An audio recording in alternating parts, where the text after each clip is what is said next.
this is Trisha with Insectopia here with another bug we're going to draw together. This is an insect that was collected... Oh, why didn't I write that date down? This insect was collected in June of this year, so honestly just a couple of weeks ago in southern Illinois. Susan and I collected it together. I already see Susan in the chat. Hello.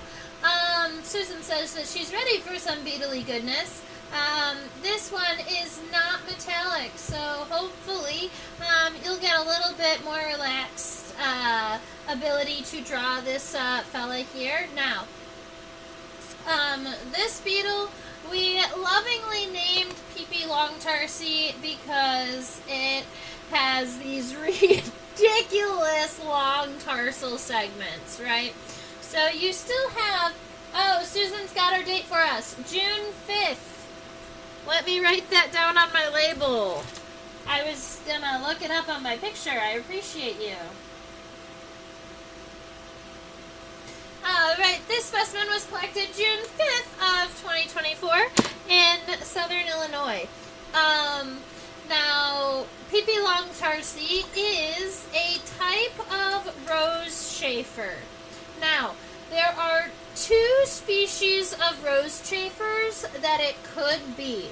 And the differentiation between the two is essentially that one of them, its hair stands upright on the pronotum and the other one doesn't.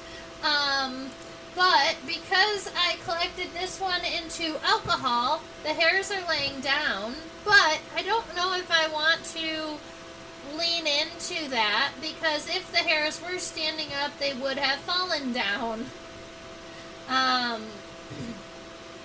So, we're not going to be identifying this one to species, but we can identify it to genus. So this individual is in the genus Macrodactylus. Macrodactylus. So I'm just going to write that up here on the top of my paper. Macro, meaning big, and dactyl means fingers. So essentially, whoever saw this beetle thought the exact same thing we did and said, oh my goodness, look at those long tarsal segments. How can I name the entire genus after them? Well, I'm going to write Macrodactylus. And so both species in this genus are considered rose chafers. I believe that they have two different common names. Nope. One of them is just called the rose chafer, and the other one doesn't have a common name. That's sad. So this one, I can give you both species that are like the two options, if you would like. The first one is Subspinosus, and Subspinosus is going to be, I believe, the more common one.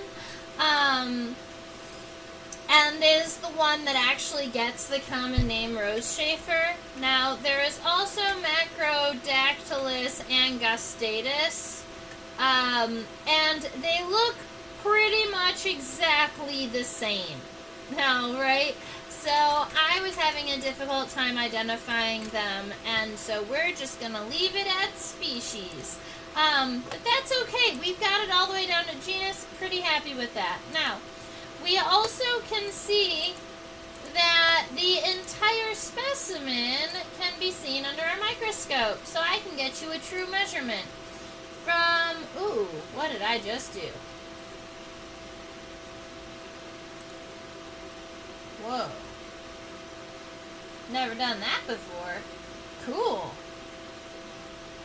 Alright, from the front of the head to the back of the abdomen in inches, it's 0.48 inches, but let me transport it to centimeters for us.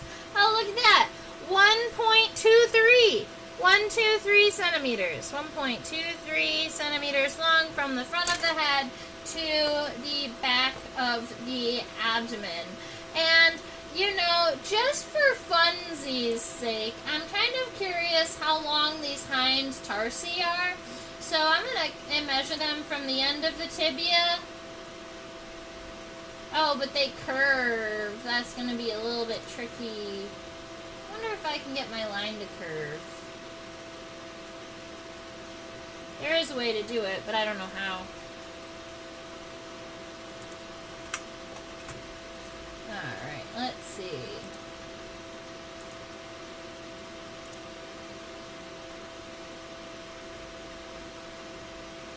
Nope. Alright, I'll just do it twice, like you normally do. And go from here to about here, and then from here to here, and then I will add them together. So the length of the entire tarsal, all of the tarsi on the hind legs is 0.42 plus 0.22 centimeters. That is 0.64 centimeters.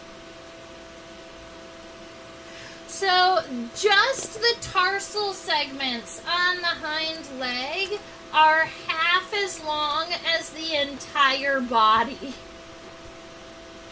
Make sure that when you are drawing this beetle, you do leave lots of space for those super duper duper nice long legs there. All right. Now, as we get our sketch started, keep in mind we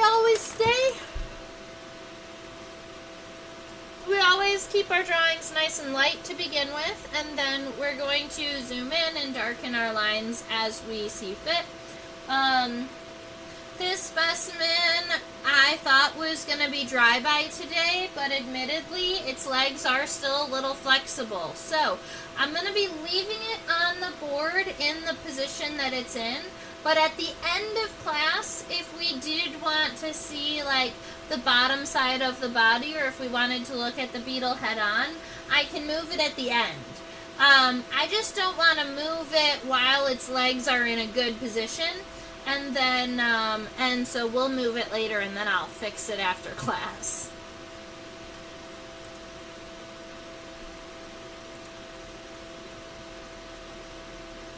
It's just so cute, though. I'm kind of in love. I think it's subspinosus. Now that it's kind of drying. Alright, the head of our beetle actually is pretty long for a scarab, right? A rose chafer is a species of scarab. It's in the family Scarabaeidae. The head here is going to be kind of a narrow horizontal line with a very oblong, kind of tall head here. Alright, and then our pronotum, I might shorten it just a little bit. Like that. Yeah. Now, the pronotum here is going to start at the head, even with the head, but about 2/3 of the way down, it comes out to a point, and then it's going to come back. And I'm just going to make it go straight across for now. Keep in mind, at this point, our sketch is just to start getting shapes on our paper to make the blank space on the paper not look as scary. Give us something to work with. Okay, so that's kind of oblong. I love it. Alright, so there is a little space in between the pronotum and the top of the elytra here. So you can see that there's kind of this dark region here. I'm going to go ahead and give us 2 parallel lines on either side and just kind of subdivide a space in between the pronotum and the elytra. Although the scutellum, that it's kind of tongue-shaped essentially, does come down from the pronotum here. And then the elytra, or the hardened wings of our beetle here, has a really cute scutellum. I agree. It's large enough, the scutellum on this beetle is large enough to be noticed, and also it's very round. I kind of love how round it is. Oh, right, so the elytra are here, and what we're going to do is we're just going to make sure that the humeral angle, or this, or the humerus right here, the shoulder region of the elytra, is going to go wider than the point on the pronotum.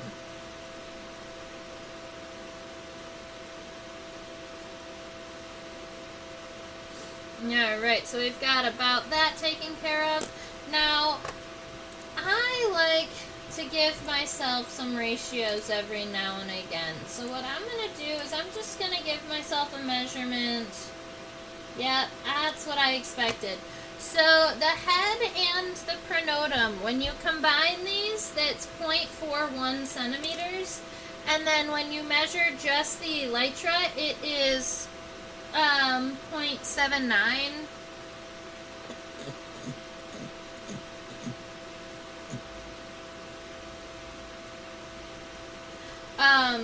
Sorry, it was just, there's a little, that doesn't include the little space in between, which is why the number doesn't come back to 1.23. But, the reason why I checked that is because I wanted to see how long these elytra, how long these wings are going to be. And the wings are going to be twice the length of the head and the pronotum combined. So, when we are looking at this, you can use your fingers, you can use a small piece of tracing paper if you would like. Admittedly, I actually have a little piece of butterfly pinning paper here. So, I'm just going to go ahead and mark it.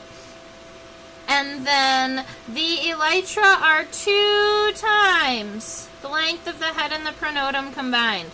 So just making sure that your elytra are really fairly long. Alright, this is my mark where I'm going, and that does actually leave me enough room for all of those legs, so I'm pretty happy with that. The edge of the elytra does arch out before coming back in towards the center. And this mark here isn't just for the elytra, that's actually for also the abdomen, because you can see there's that little bit of abdomen that's sticking out from outside of the end of our beetle's wings. So I'm just going to give my beetle these nice kind of long elytra, and your goal is to make sure that these edges stay symmetrical. So if you notice that one is arching out more than the other, just go ahead and erase it, make it as symmetrical as possible. Alright, so that's going to be a nice outline so far. I'm going to add the little bit of the abdomen here at the end of the beetle. And if we want, we can give a sort of kind of stick figure-esque legs, but these legs are really long. So coming out from right around the point on the pronotum, going up towards the head, and then you've got the tarsal segments up at the top. Then for our middle leg, it's going to be coming out from right above the humerus here. So we've got that femur coming up, the tibia going out, but notice how much longer these tarsal segments are than the femur and the tibia. I kind of love that.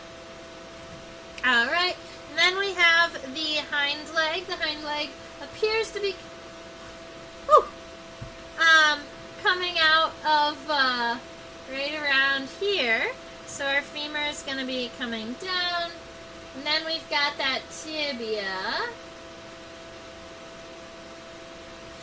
But really, it's those tarsal segments that are impressive. The ones that start at the end of this tibia here kind kind of wrap all the way around, go way past the end of the abdomen, and are going to kind of curl on back towards the center of the body here. So right about like that. So that gives us an idea kind of where the legs are going and what the body looks like. And I'm actually pretty happy with it now. In the beginning, I was sort of questioning it, but once we zoom in, he's going to be much, much better. So let's do that. Let's zoom in.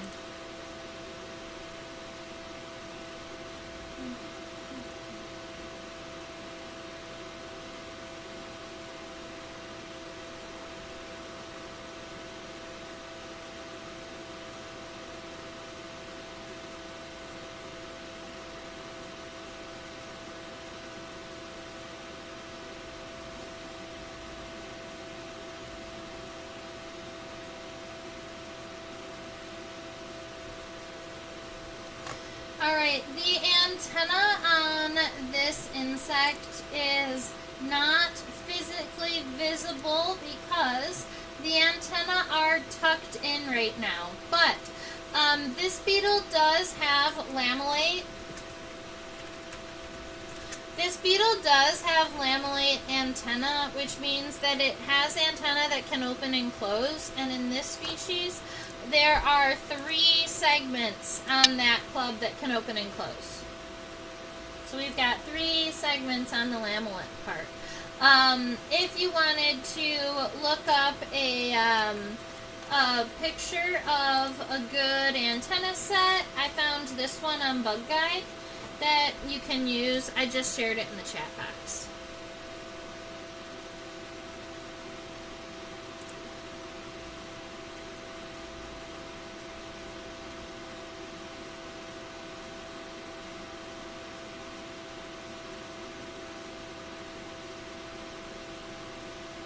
Funny because when I can't change the angle of the beetle, then I end up with layers that aren't going to be in focus because I can only focus at one thing at a time on a microscope. So we're going to focus right about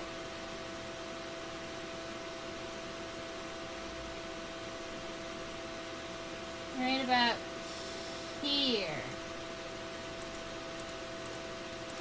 I love the CD on the top of this head here. Oh, he's delightfully fuzzy. I have to agree with you. 100%. He is delightfully, absolutely covered in CD. So that scientific word for fluffy is cetos, ladies and gentlemen. Cetos is our bug word for fluffy. Like, it's a cetos, I'm gonna die! Alright. Now, right here in the center of the head, instead of it being a straight line across, what I'm gonna do is I'm just gonna take that line, I'm gonna follow it mostly straight, but then once I get to the bottom, I'm gonna kind of give it a little bit of a V, a little bit of a divot on the bottom here. Now, the compound eyes are right here on the edges of the head, so I'm going to erase right about here. That's where the eyes are going to be on my beetle. And then I'm going to start them on the inside of this shape here, just with these kind of little half circles. And then when I add my compound eyes, I'm going to make sure that they extend over where I had originally planned on putting the head. Because that is going to make our eyes appear more kind of bug-eyed and like they can, you know, they're not built into the head. They kind of stand away from the head a little bit. Somebody said we've seen beetles with this sort of head shield before, haven't we? Sure. Like that really kind of flat head shape is common on some species of scarabs. Dung beetles, in particular, really like this little head shield looking guy. So, with this shield here, we could almost create a U it's gonna fit into where we kind of had already planned the head to go. So we've got this little bit of a U shape.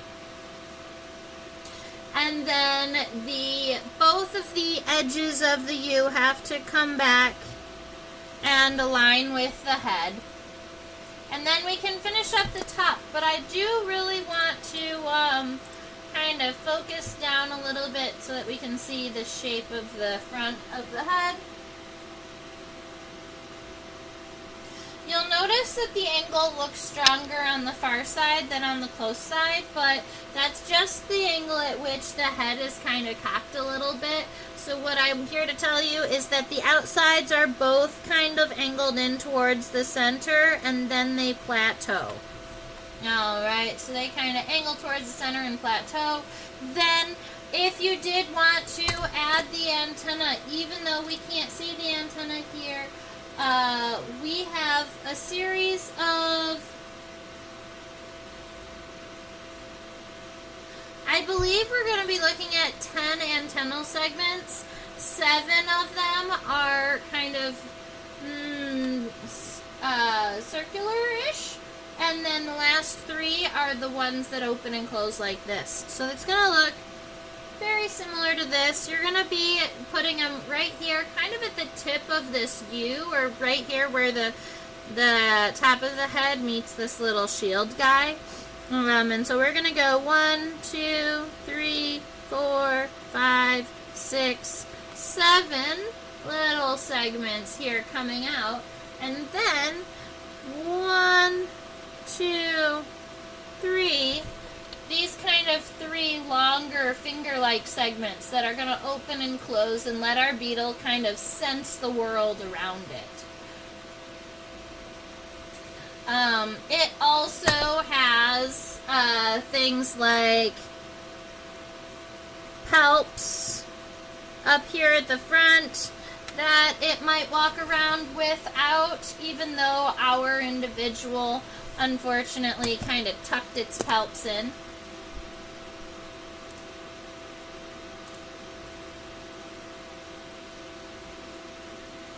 Thinking of the 10-line June beetle I had the privilege of holding, or was that its pronotum?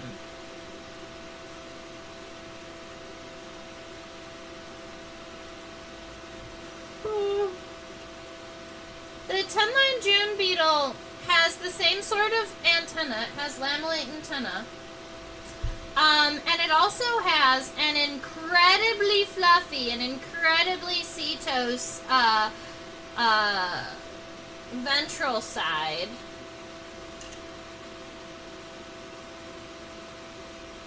But I can't think of a shield-like head on the 10-line June beetle.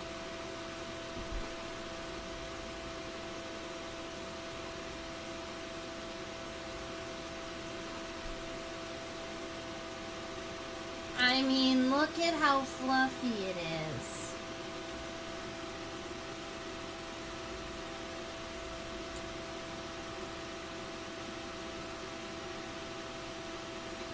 That's amazing.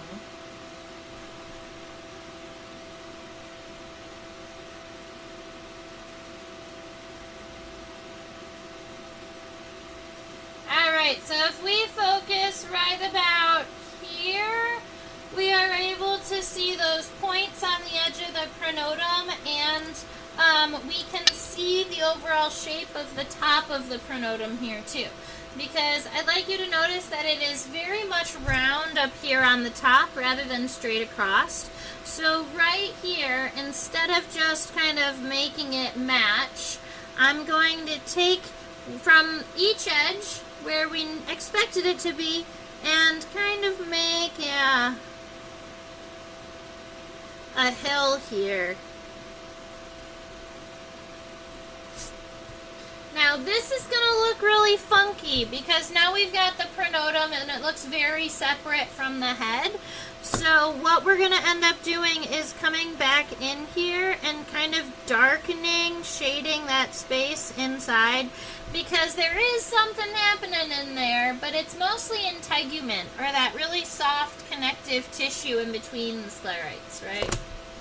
Okay, so now we've got the edges of the pronotum here. They're going to come out. They're going to make those nice sharp points. So I am pretty happy with the length of our pronotum here and kind of where it's going. So I've got pronotum here up to those sharp points. But I do want to make sure that those points stay symmetrical when I'm coming back down. So instead of just making it a nice smooth transition, I'm going to make the inside line actually pretty angular here. I'm noticing that I need to make the right side a little lower. Right, so I want to make these pretty angular on the bottom, and then I'm going to smooth them out. Like that. Yeah. And then the bottom of the pronotum, instead of going straight across, is going to be a U shape.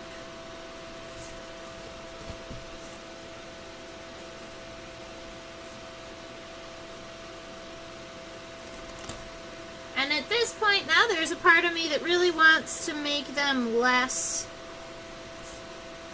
I want them to be less.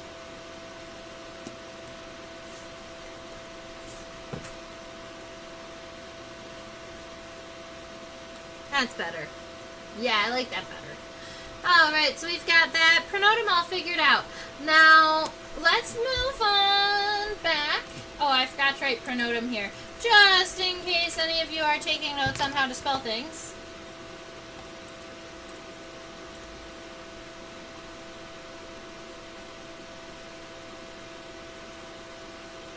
I checked my sketch and determined that it has an extended face shovel.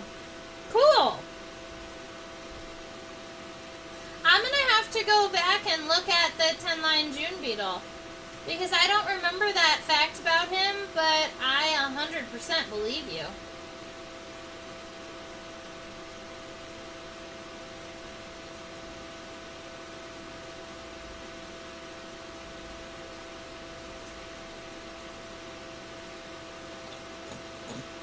Come on, buddy.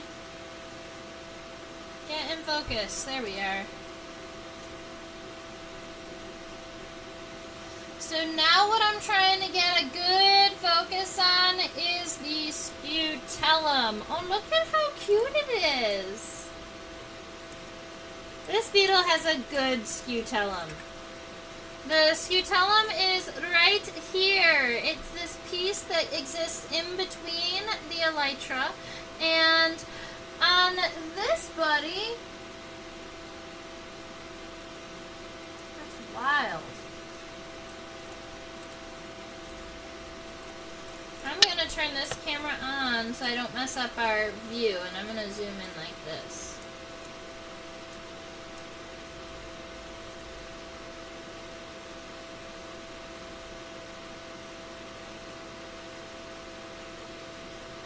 The edge of the hair does not seem to match up with the edge of the pronotum.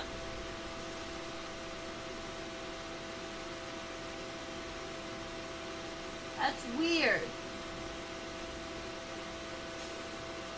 So if you look right about here, there you can see the suture. That's the separation between the elytra and the pronotum. It doesn't exist right here at the hairline. It exists kind of lower. I didn't expect to see that.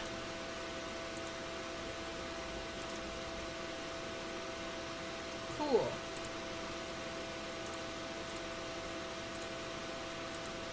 Alrighty, so if we are looking right here at the scutellum, something that I have now noticed is that the base of the scutellum does get wider. It's not that narrow tongue shape all the way down.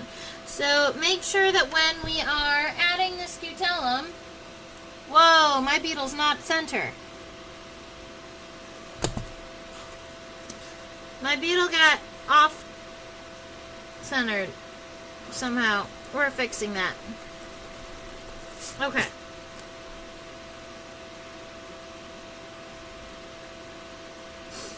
Alright, Alright, so if we go right here to the center of the pronotum, the scutellum comes in first and then goes out to that that really cool tongue shape. And right about there where it's kind of coming in, that is also where that kind of darker, narrow spaces that exist in between the pronotum and the elytra. So I'm just going to kind of color it in around that shape and then move forward from there.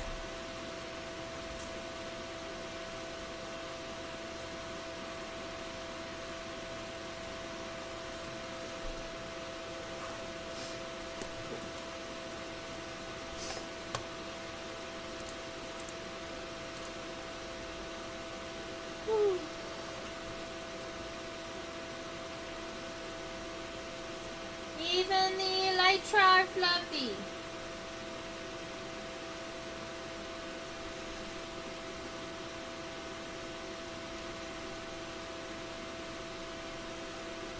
So rose chafers are well known for being pests. They eat a whole bunch of leaves. They can come out in large numbers. They can be a real problem, but they're not invasive, alright? So they're native troublemakers.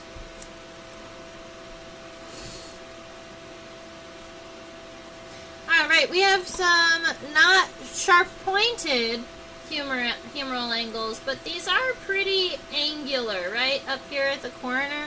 So we're going to make sure that that pretty much turns at a 90-degree angle right here. And then, as we are coming down, I'm keeping the same shape, I'm just moving it over to the left a little bit because it wasn't centered. So here, we're going to make sure that the edge of the elytra does kind of arch out a little bit before coming back into center. And then we're going to do that same thing on both sides. And then the very, very center of the elytra here is where you get the separation between the left elytron and the right one. He's so cute. Okay. And then let's go ahead. I'm going to scroll down to the bottom of the body of the rose chafer, and we're going to look at the abdomen really quick to see how many segments are coming out from the back of the elytra.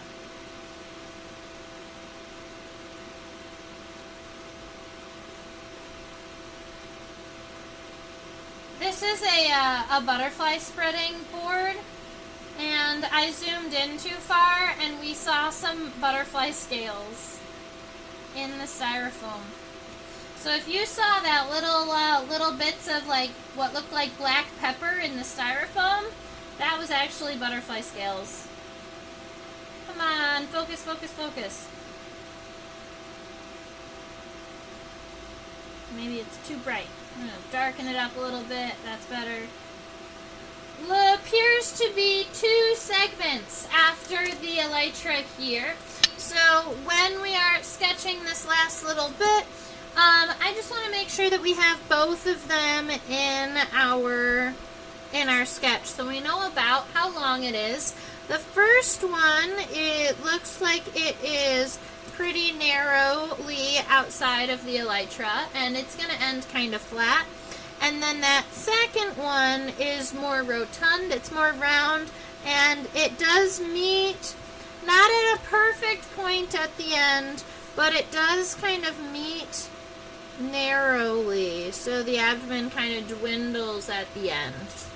Alright, so we've got a nice long beetle body, but now we need to worry about all of these legs. Is that dark part a part of the pronotum, or is that the tegument between the segments?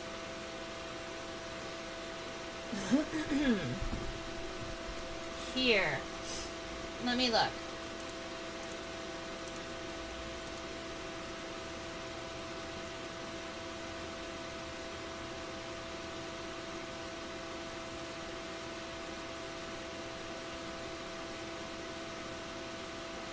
So the dark part that exists in between the pronotum and the elytra is a mixture between, funny enough, it's mostly pronotum. We're going to go with pronotum. But there is a little bit of space that is actually the top of the elytra too. So I'll go ahead and show you. This dark space is not integument. This is exoskeleton that's sclerotized that just doesn't have any of the hair that the pronotum and the elytra does. So if you look right here, there's that little black line that kind of comes down, and it comes crossed right here, just a lot lighter. You can see the line darker if you follow it kind of this way and then come back. But if you look here, it goes straight across. That is the edge of the pronotum, and anything to the left of that is pronotum. Now, you can see that there's this little itty bitty bit of a triangle right about here that's to the right of that line that has no hair, and that is the top of the elytra. So you've got a little bit of mixture of both. You have a little bit of dark space that's pronotum and a little bit of the dark space that's elytra. And when I sketched it, I'll admit I just made it dark space.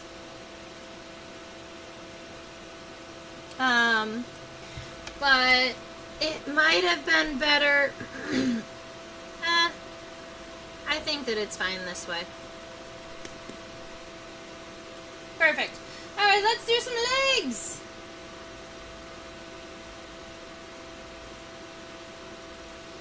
Front leg first.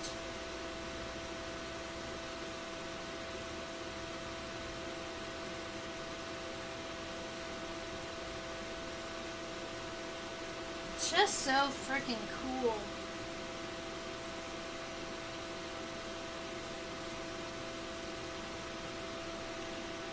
I mean, look at the shape of that tibia.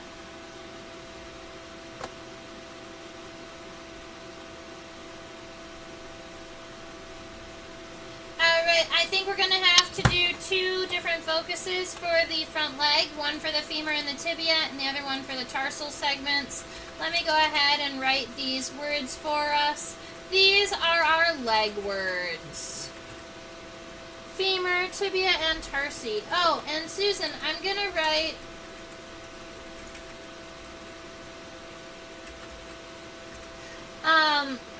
it's integument for that soft spaces in between the exoskeleton. I wrote it in the chat for you.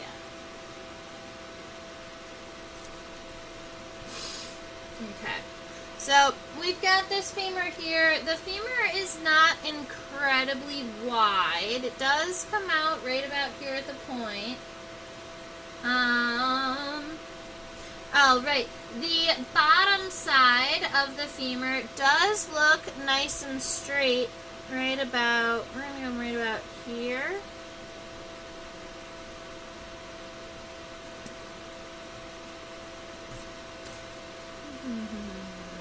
Right around there.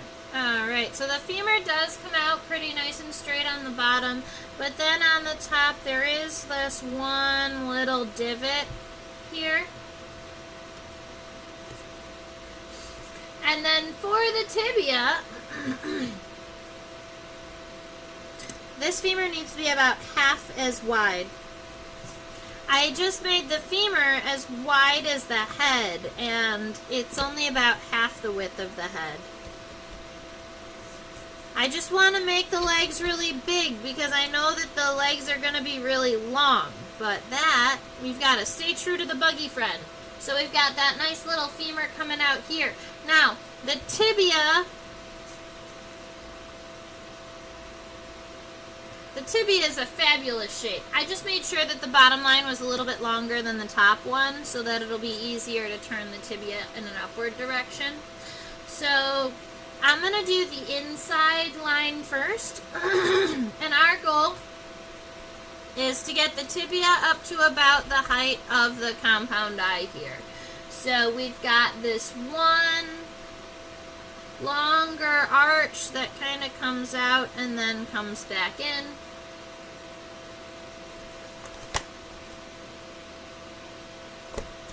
but I want it to be more like this. Okay. Alright, so that's the inside of the leg, but then the outside of the leg almost looks like it can dig a little bit. So we've got 2 spines on this side, and then it's, oh, and those are way too big. The spines are pretty small. About the size of the compound eye. And then it's gonna nice and smoothly come on back.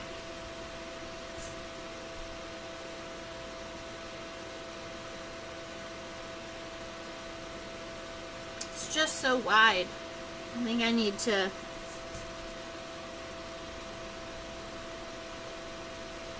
that's better. Alright, so that's our tibia. Then we've got all of these tarsal segments, and they have incredibly long tarsal segments, although the front leg tarsi are the shortest of all of them. They have 1, 2, 3, 4, 5 tarsal segments.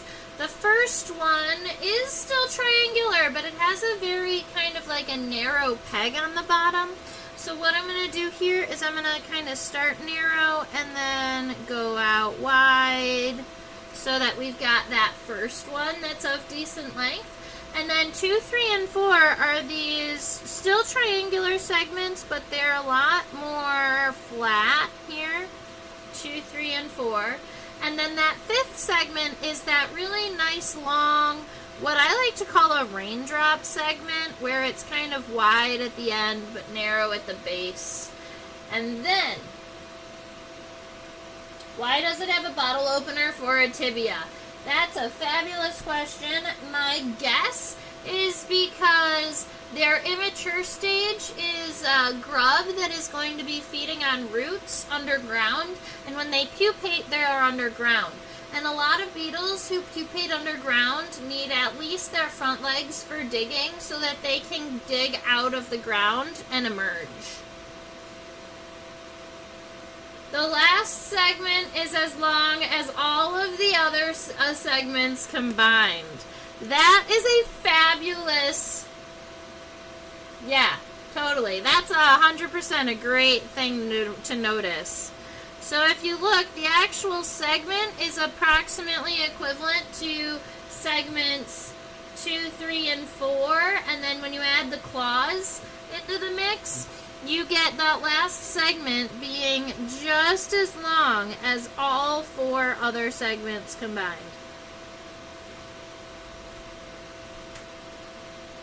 Love it. Alright, so that gives us our front leg. Now we're going to look at a middle leg.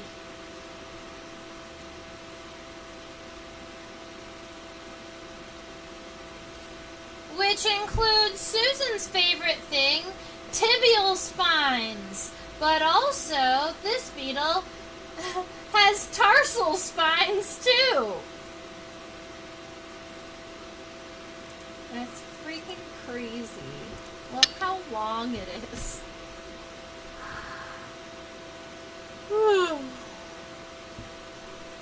Okay.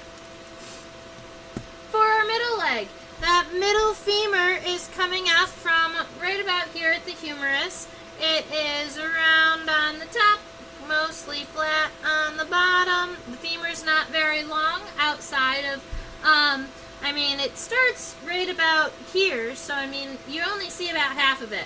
But from what you see, it's not incredibly long, and then our tibia is going to be also not incredibly long in comparison to the entire length of the leg. So just make sure you don't make your tibia too long. Just right around there. Right? Just like a nice short tibia. Keep in mind that you've got those 2 really strong tibial spines on the inside, and then along the edge you have all of those little short spines. And then you have 1, 2, 3, 4, 5 tarsal segments, and every single one of these tarsal segments, it's kind of narrow and pencil-like. It gets wider at the end where it gets darker, and then it's got all of those spines. And it has 5 of them. 1, 2, 3, 4, 5. Yep. So let's do this. That first tarsal segment is about 2/3 the length of our tibia. So we're going to go...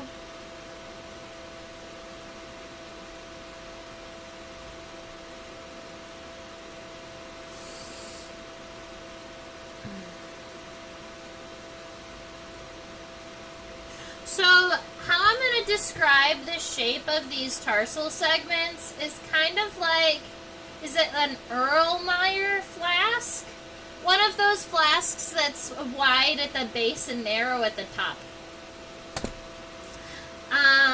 Then you have those spines that protrude from all directions. So that is one. Now the second one is about half the size as the first one. So we are going to get narrower. Or we are going to get shorter at least. So that is 2. And then 3 is even shorter.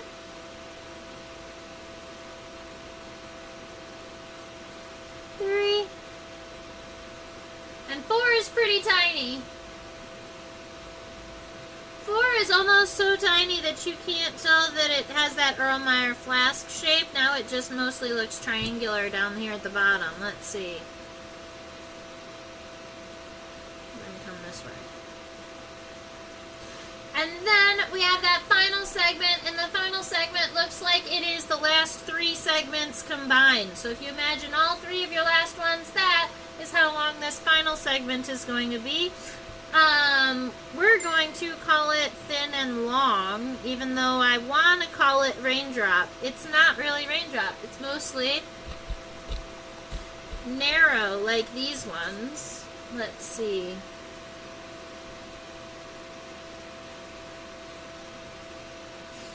Alright, and then you have the 2 claws coming off of it, what we would call the tarsal claws. And that gives us a middle leg. Okay, that's just excessive. You know, this beetle has excessive legs. And I believe that this is about right for the guy. And it looks ridiculous on the paper. But if you look at the angle of the tarsal segments and right about where this one ends, right around here, if anything, I'm a little short, not a little long. Because you can imagine how those middle legs, if those tarsal segments were kind of stretched out, would go also past the elytra. Or a vuvuzela. I've never heard it called that. That's cool.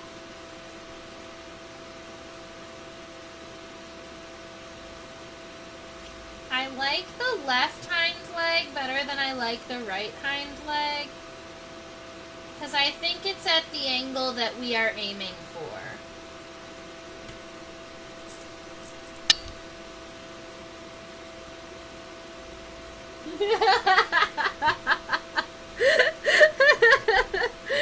There's gotta be a limit to tibia and tarsal spines.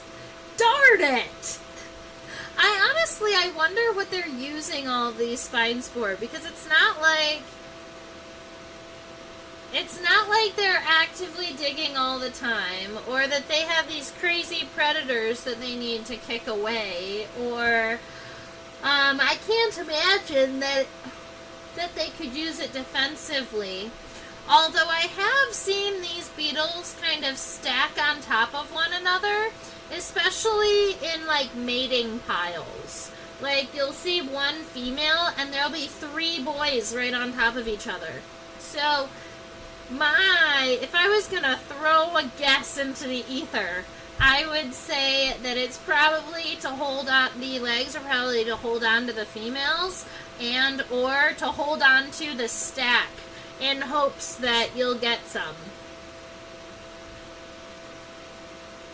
waves. I don't know what that means. Oh. Just saying hi? Hello.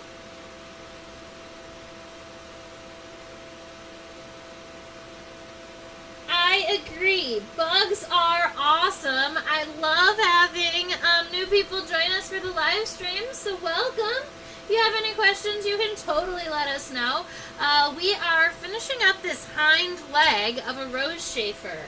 And Susan mentioned that it was hard to pull off the bush. So that's definitely a possibility that maybe these long hind legs are just used to kind of super wrap and hug onto the plant that they're holding on to. You have a pet cockroach. Aww. Oh no. That's sad. What kind of pet cockroach was he, Goofy Dyke? Alright, let's see. We've got the hind leg right here. It's going to come out right about here, kind of central on the elytra. I want it to come pretty much straight horizontally here, so I'm going to pull it out right around there. I make sure that the top line goes a little bit further than the bottom one so that you have that angle coming in and down.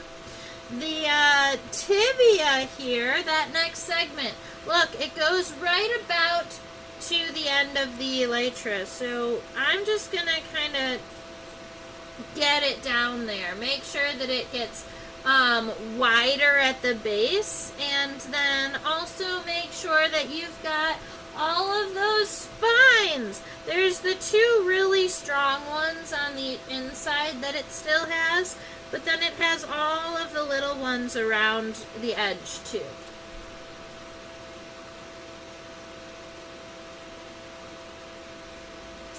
Pet cockroaches are much preferable. I would have to agree there. Alright, we have 5 tarsal segments. The first tarsal segment, instead of being at about 2/3 the tibia, looks more like half the length of the tibia. So more like this. Alright, make sure the bottom of your tarsal segment expands a little bit and gives you room for all of those tarsal spines. And then the next segment is about half that length. Make sure if you want your legs to stay on the paper that you start to curl the leg in, because your leg will run out of room if you don't. Alright, so 1, 2. The third one is a little bit shorter here. 1, 2, 3. The fourth one is even tinier.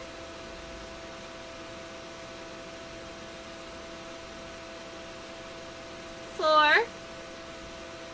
And then this fifth tarsal segment is approximately equivalent to the last 2. So if you look at your last 2 tarsal segments, make sure that you get this last one that is at least the length of both of those. This segment is going to come approximately right here into the center body of the of your Macrodactylus, or of the rose Chafer. And then you also get those nice little tarsal claws. And when I say little, I mean giant. They've got these crazy tarsal claws. And their tarsal claws in the hind leg are going to look like they're kind of curling in towards the body. I mean, he's pretty cute. They have a pet spider named Mimi. Aww. Is it a jumping spider, or is it a tarantula? Or another spider? My mom keeps a cellar spider in her bathroom.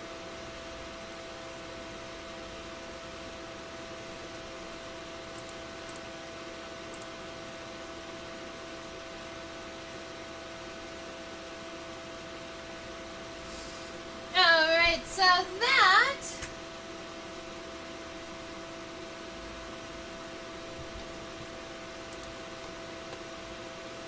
I was still zoomed in a little bit. That's fine. Alright, that is our rose chafer with ridiculously long legs.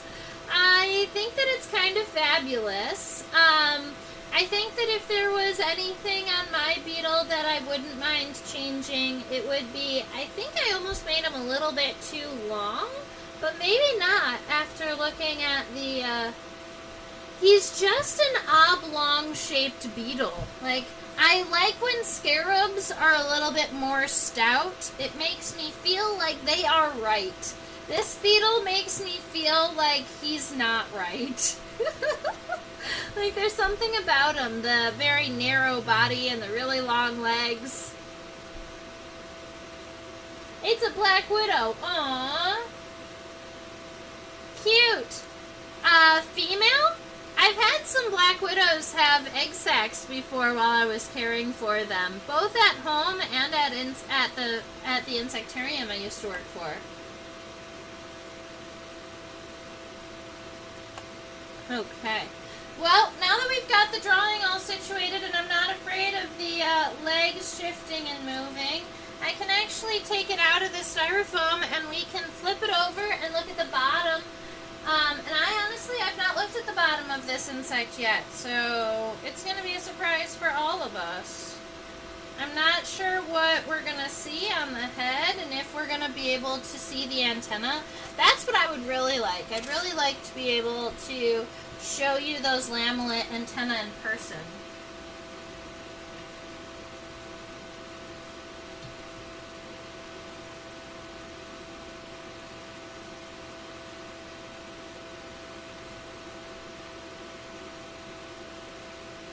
I mean, they're there. I think I have to turn it kind of sideways, maybe.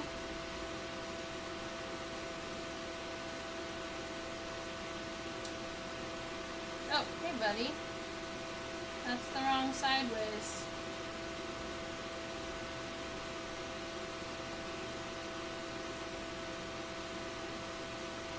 So when they're not using their lamellet antenna, their antenna are tucked right here underneath the head. So if I zoom in and check it out, this is the antenna right here, and maybe now that we're zoomed in, we'll be able to get it in focus just a little bit clearer.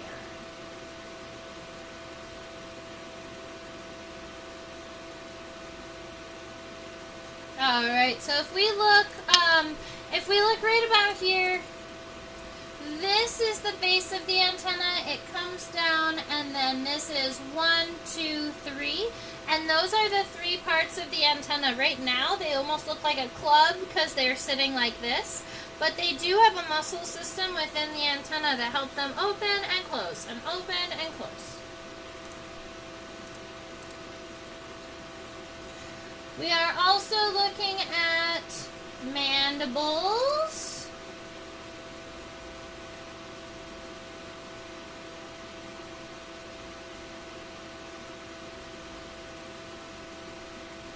Cool. Alright, so we are seeing the bottom of the mandibles that are actually kind of giant. The top of the mandibles are up here, but this down here is I believe, the base of the mandibles.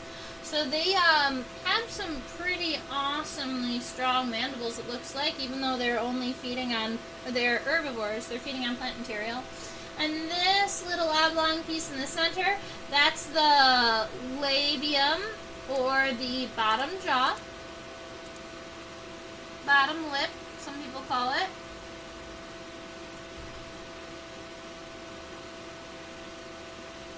And that is what the bottom of our beetle looks like. He is fluffy everywhere, not only on the dorsal regions of his body, but also he's got CD or hair covering his the ventral side of his body too.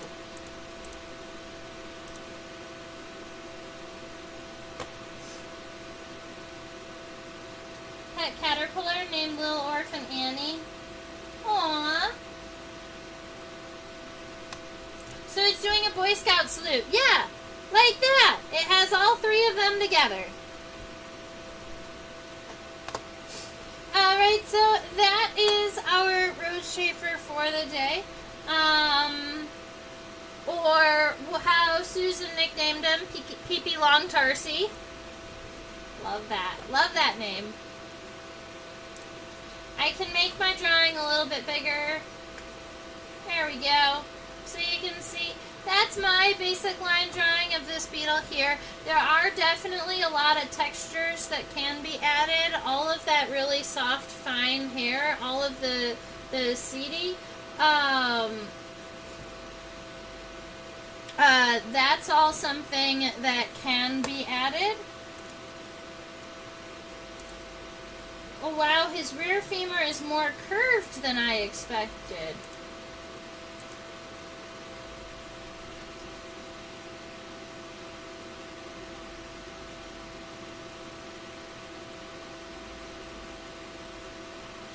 You're right, it is. That's weird.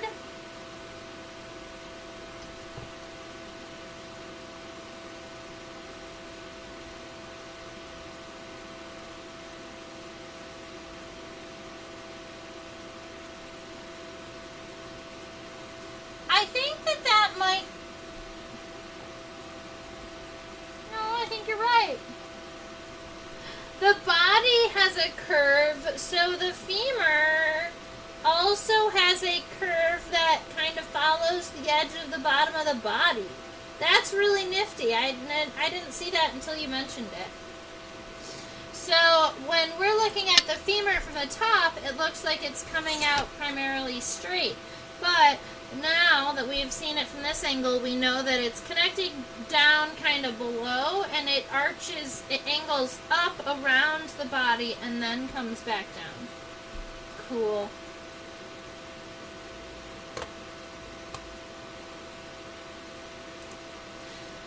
Alright, ladies and gentlemen, I hope that you have had a fabulous time hanging out with me and drawing this rose chafer here. I actively have a crazy number of specimens that I am pinning right now. My desk is covered in pinned insects. Whether that is these handful right here that still have all of their mounting pins in and that are all still drying, over to, like, let's say, you know, some dragonflies, a butterfly, some deer fly, over to, like, you know, all a handful of cicadas and tarantula hawks and Hercules beetles. I have so much stuff happening on my desk right now, so I am not exactly sure what we are going to be drawing next week. But I promise it's going to be awesome. Are those big blobs the coxa? I missed that. Let me...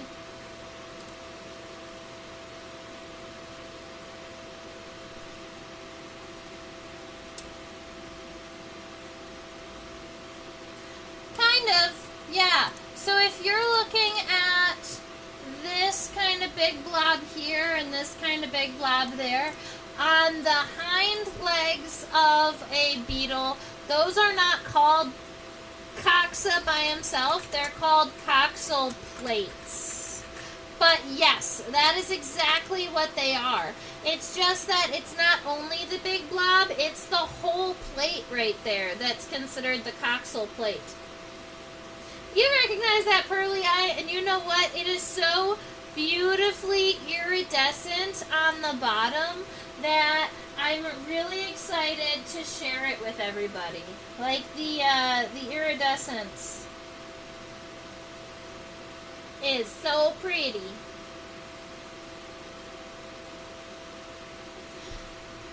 Sort of big smooshed jelly beans under the femurs. Sure, yeah.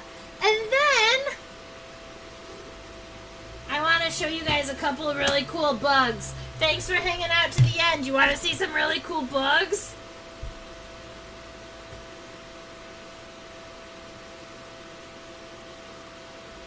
Look at that thing. Isn't he so cool? This, I don't know if you've done much drawing with me, but this is what we call a longhorn beetle. This is a tropical longhorn beetle. It's a long-jawed, longhorn beetle. And its mandibles are absolutely covered in seaweed. They're covered in floof. So that's this beetle right here. I also have another longhorn beetle. This one is a male. But this longhorn beetle has really cool long legs. Look at how fun he is. He's got these crazy big mandibles, decent sized antenna. The antenna are longer than its body, but look at its legs. I love it.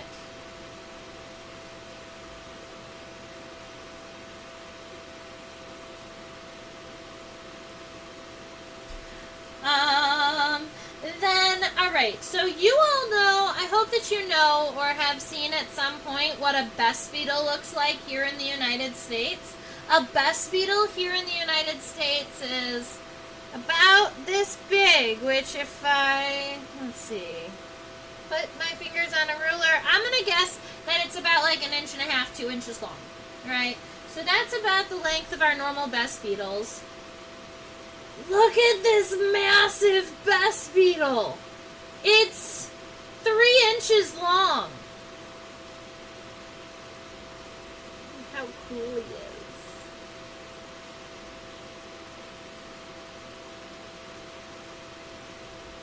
Yeah. They still, when they're this big, they still live, subcolonially. So they live together still. And then obviously this one is not tropical. This one is actively from Kentucky and Tennessee. This is Lucanus elephas, the elephant stag beetle, which admittedly might be what we draw next week. How cool would it be to draw an elephant stag beetle next week? Ah!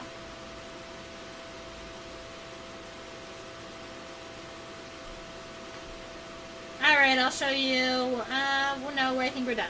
Alright, so those are some pretty cool beetles that I received recently from one of my very, very good bug friends on a road trip. I stopped by and he gave me that cool box of bugs. Alright, now I'm going to go ahead and catch up on some of these. Are the rear coxae always coxal plate in beetles?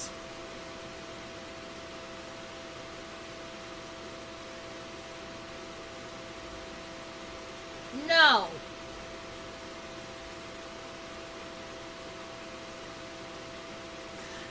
I believe that leaf beetles have basic coxa on the hind legs. We would call them the metacoxa. I believe the metacoxa on leaf beetles is normal. I think that it is like, so it's always a coxal plate on the hind legs of scarabs and ground beetles and click beetles. Let me look at this longhorn beetle. Yep, and longhorn beetles. We're going to go with most beetles have a metacoxa that is a coxal plate. But I would have to dive in and look. But I'm sure somebody has a normal metacoxa. Alright, let's see. Sometimes I grumble about bugs pinned with their wings unnaturally open, but that one is so cool. I concur. I think it's done really, really well. Alright, so ladies and gentlemen, thank you so much for hanging out with me and to the very end so that I can show you my cool little new buggy friends. That is the full drawing if you missed it. Over there, I teach on a platform called OutSchool. If you use the link in the description box below, you get $20 of free classes. So you can go ahead and use that, and then somebody in the ages of 5 to 8, 9 to 12 can get 2 weeks of free classes with me, or 1 free illustration class because they're a little bit longer. Right there is your reminder to subscribe. Thank you to both Susan and Goofy Dyke for joining us and subscribing and chit-chatting with us. I absolutely love talking to new people, so thank you. Now, Way down here in the bottom right corner is a little PayPal QR code. It's just a link to my PayPal if you'd like to drop me a donation for class. I always appreciate it. If not, that is up to you. You can always just make sure you hit the like, make sure you hit the little thumbs up button to let people know that you had fun on this video and they should watch it too. Yeah, do that. Down here is my email address, trisha@theinsectopia.com. Feel free to send me any cool bug pictures or any cool bug stories or anything cool bug related at all. I love seeing them and I appreciate any time I do. Over here at Insectopia 2015 is my Facebook and my Instagram. So if you're looking for me on any other social media platforms, I missed YouTube, I missed Insectopia by itself on the other platforms. Other than TikTok, I believe I got Insectopia on TikTok when it was first coming up. I was pretty excited about that, although I have not posted much on there.